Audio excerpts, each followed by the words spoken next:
if you are not good in economics, if you are not good in policy making, if you are not good in macroeconomics, if you are not good in mathematical economics, if you are not good in labor economics, if you are not good in monetary economics. Do subscribe. please like and share our video. and subscribe and press the bell icon for the further videos. बिस्मिल्लाहिर्रहमानिर्रहीम। उम्मीद करता हूँ आप सब लोग खैरियत से होंगे। फर्म इक्विलिब्रियम का न्यूमेरिकल अगर आ जाए, इसमें भी आपके पास दो ऑप्शन है, या इसे सब्स्टिट्यूशन मेथड से कर लें या इसे लैग्रेंजियन मल्टीप्लायर मेथड से कर लें। सब्स्टिट्यूशन से कैसे करते हैं ये पहले बता देता हूँ, उसके बाद लैग्रेंजियन से कैसे होगा, दोनों से आंसर सेम निकलते हैं। तो सब्स्टिट्यूशन में आपके पास पी एल पी के, लेबर की प्राइस, कैपिटल की प्राइस ये गिवन है, और टोटल फर्म के पास बजट कितना है ये गिवन है। आपने आइसो कॉस्ट की इक्वेशन बना लेनी है, बिल्कुल उस तरह जिस तरह कंज्यूमर बिहेवियर में बजट लाइन की इक्वेशन बनती थी। तो वो इक्वेशन होती है एल पी एल प्लस के पी के इक्वल टू सी। इसमें आपने वैल्यूज पुट करनी है, तो आपकी ये आइसो कॉस्ट की इक्वेशन निकल आएगी। पी एल 7 है तो ये 7L हो गया, प्लस पी के 14 है, 14 के इक्वल टू 140। आइसो कॉस्ट की इक्वेशन आ गई। इससे एल या के लिए सोल्व कर ले, मैं एल के लिए सोल्व कर लेता हूँ। 14 के उधर जाके माइनस हो गया,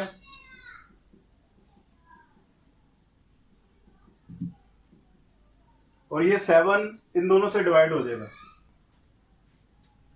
इस लेबर की वैल्यू को इस ऑब्जेक्टिव फंक्शन में पुट कर दे।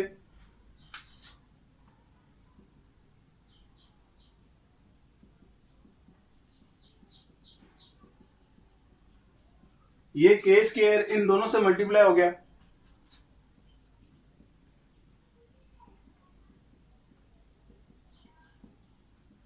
क्यू ये निकल आया। इस क्यू का आप और सॉरी इधर भी आप पुट करेंगे,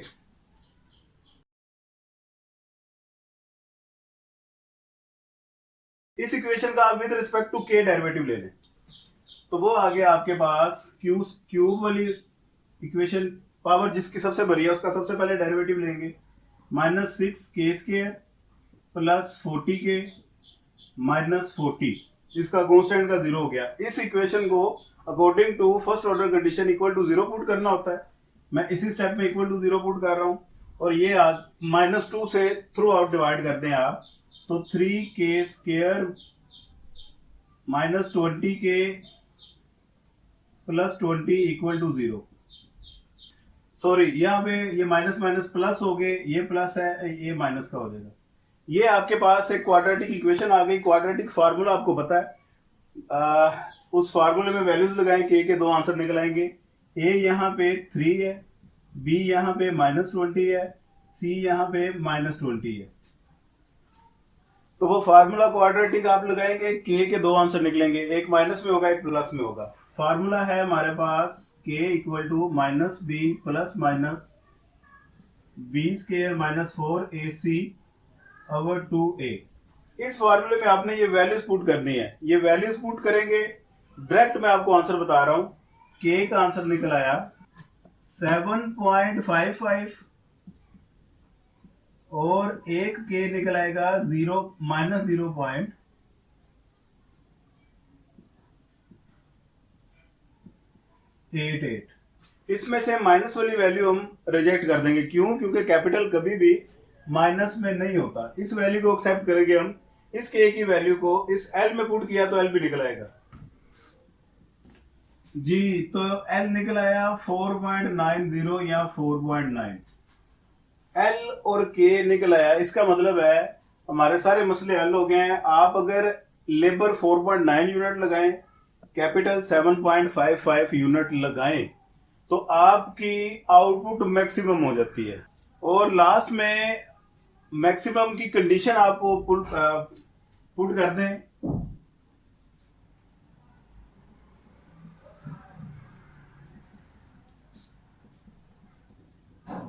ले जी। PLF और PK भी आपके पास है। MPL MPK ये निकाल लें। MPL कैसे निकलेगा? ये आपके पास Q फंक्शन है, इसका with respect to labour derivative ले, MPL आ जाएगा। MPL आ गया आपके पास के स्क्वायर -20, इसमें K की वैल्यू पुट कर दें तो वो आ जाएगी 37.0025। इसी तरह इस Q फंक्शन का with respect to K derivative ले ले, वो MPK होगा आपका। इसमें आपने डेरिवेटिव जब लिया तो 2KL ये वाली टर्म 0 हो गई। इसमें L और K की वैल्यूज पुट करने के बाद आपका जो MPK निकलेगा वो 73.99 ये आ गया। अब ये MPL की वैल्यू है, ये MPK की वैल्यू है। आप MPL और MPK को इस इक्वेशन में पुट कर दें तो ये दोनों साइड्स इक्वल आ जाएगी, ये आपका आंसर आ गया। तो 73.99 इक्वल आ गया 73.99 के, ये आपका आंसर है। तो यहां से आपने फर्स्ट ऑर्डर कंडीशन के साथ प्रूव भी कर दिया कि जब आप लेबर इतनी लगाएंगे और कैपिटल इतना लगाएंगे तो आपकी आउटपुट मैक्सिमम होगी। वो आउटपुट टोटल प्रोडक्शन कितनी होगी, इस L एंड K को इस Q में पुट कर दें तो आपके पास टोटल प्रोडक्शन लेवल भी आ जाएगा। सही हो गया। तो ये आपका सब्स्टिट्यूशन मेथड कंप्लीट है जी। यही क्वेश्चन अगर आपने लैग्रेंजियन मल्टीप्लायर मेथड से करना हो तो उसमें आपने ये एक कॉस्ट कंस्ट्रेंट बना लेनी होती है। अगर यह गिवन होगी, नहीं तो PL PK C गिवन होगा, इनकी मदद से आपने ये बना लेना है। इस कॉस्ट कंस्ट्रेंट को हमेशा आपने लैम्डा से मल्टीप्लाई करना होता है। लैम्डा से मल्टीप्लाई करके इस फंक्शन में ऐड या सब्ट्रैक्ट करना होता है, कंपोजिट फंक्शन बन जाएगा। तो इसे जब लैम्डा से मल्टीप्लाई किया वो आ गया आपका lambda into 7L plus 14K equal to 140। Lambda 140 दोनों तरफ ही मल्टीप्लाई करेंगे और ये लैम्डा 140 ये पूरी टर्म उठा के बेशक आप उस तरफ ले जाएं तो ये हो जाएगा आपका lambda 140 minus lambda 7L minus lambda 14K equal to 0। इस इक्वेशन को आप इसमें ऐड कर दें, कंपोजिट फंक्शन बन जाएगा।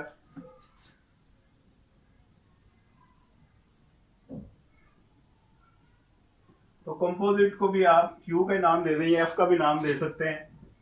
LK स्क्वायर माइनस 20L और plus lambda 140 minus lambda 7L minus lambda 14K equal to 0 आपने कर देना। इस फंक्शन का, कंपोजिट फंक्शन का with respect to L derivative ले, लैम्डा की वैल्यू निकाल ले। इसका with respect to L derivative लिया तो K स्क्वायर माइनस 20 ये 0 हो गया, ये 0 हो गया, माइनस लैम्डा 7 ये आ गया। इसे इक्वल टू 0 पुट करना है, इधर से लैम्डा की एक वैल्यू निकाल लेनी है आपने। तो वो 7 लैम्डा इस तरफ जाके K square minus 20 equal to lambda 7 और इन लास्ट ये 7 इधर मल्टीप्लाई हो रहा है, इधर आके दोनों से डिवाइड हो जाएगा और लैम्डा की एक वैल्यू निकल आई आपके पास K स्क्वायर माइनस 20/7। इसी तरह with respect to K derivative लें, वो आ जाएगा पावर रूल लगेगा, L इसमें कोफिशिएंट बन जाएगा 2LK माइनस ये 0 हो गया, ये भी 0 हो गया, ये भी 0, 14 इक्वल टू 0 आ गया। ठीक है जी। इसमें से भी लैम्डा की वैल्यू निकाल लेंगे, उस तरफ जाएगा।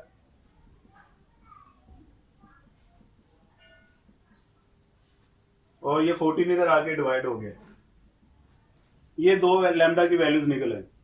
अब आपने इसका derivative with respect to lambda लेना है। इसके बाद इन दो लैम्डा की वैल्यूज को इक्वल इक्वेट करके आप यहां से L या K की वैल्यू निकाल लें। किस तरीके से मैं आपको भी बता देता हूं, क्या याद करेंगे, by equating lambda equal lambda. तो ये आपका आ गया K स्क्वायर माइनस 20/7, इस तरफ आ गया LK/7। ये 7 से कट गए और ये K को इधर आके आप डिवाइड कर दें, L की वैल्यू निकल आएगी K स्क्वायर माइनस 20/K। इस L की वैल्यू अब आगे आपने खुद ही संभाल लेना है। इस L की वैल्यू को इसमें पुट करें, एक इक्वेशन निकल आएगी। उसको क्वाड्रेटिक फार्मूला लगाएं या फैक्टराइजेशन करें, K के दो आंसर निकलेंगे। अगेन एक माइनस में होगा, एक प्लस में होगा। माइनस वाला इग्नोर करें, प्लस वाला एक्सेप्ट कर लें। उस K के आंसर को इस L में पुट करेंगे, L भी निकल आएगा। बस K और L निकल आया, आपका आंसर आ गया। आप कह देंगे इतना K और इतना L जब लगे तो आपकी प्रोडक्शन मैक्सिमम होती है। लास्ट में आप ये कंडीशन लगा दें MPL over PL equal MPK over PK। ठीक है जी, PL और PK ये तो गिवन है। MPL इसका derivative with respect to L ले लें, MPK इसका derivative with respect to K ले लें। MPL और MPK में आपने जो L और K की वैल्यूज निकालनी होंगी न्यूमेरिकल, वो पुट करेंगे और इन सभी को प्रोसीजर को सोल्व कर लेंगे। ये दोनों साइडें इक्वल इक्वल, बिल्कुल आगे वही काम है जिस तरह अभी पीछे सब्स्टिट्यूशन मेथड से मैंने करवाया आपको। तो ये लैग्रेंजियन मेथड आ जाए या सब्स्टिट्यूशन मेथड आ जाए, ये दोनों के मेथड मैंने आपको बता दिए हैं। इसके अलावा मोनोपोलिस्टिक कंपटीशन या प्राइस डिस्क्रिमिनेशन, उसके न्यूमेरिकल आ जाते हैं। ऑलरेडी वीडियो बनी हुई है, वो वहां से आप मैथमेटिकल इकोनॉमिक्स के नाम से प्लेलिस्ट होगी, उसमें से वो वीडियो आपको आसानी से मिल जाएगी। या मोनोपोली न्यूमेरिकल लिख के आप सर्च करेंगे, आपके सामने वो वीडियो आ जाएगी। मेरे चैनल की वीडियोस में सर्च कर लें। फिर भी मजीद किसी को कोई कंफ्यूजन हो, कोई बात पूछनी हो, कमेंट्स में बताएं, मैं हाजिर आप लोगों को मैं सारा इसका गाइड कर दूंगा। तैयारी करनी हो, ऑनलाइन सेशन हमारे चलते हैं, नोट्स इसके अवेलेबल हैं, किसी को चाहिए हो वो रब्ता करें। दुआ में याद रखिएगा, अपना ढेर सारा ख्याल रखिएगा। पाकिस्तान जिंदाबाद।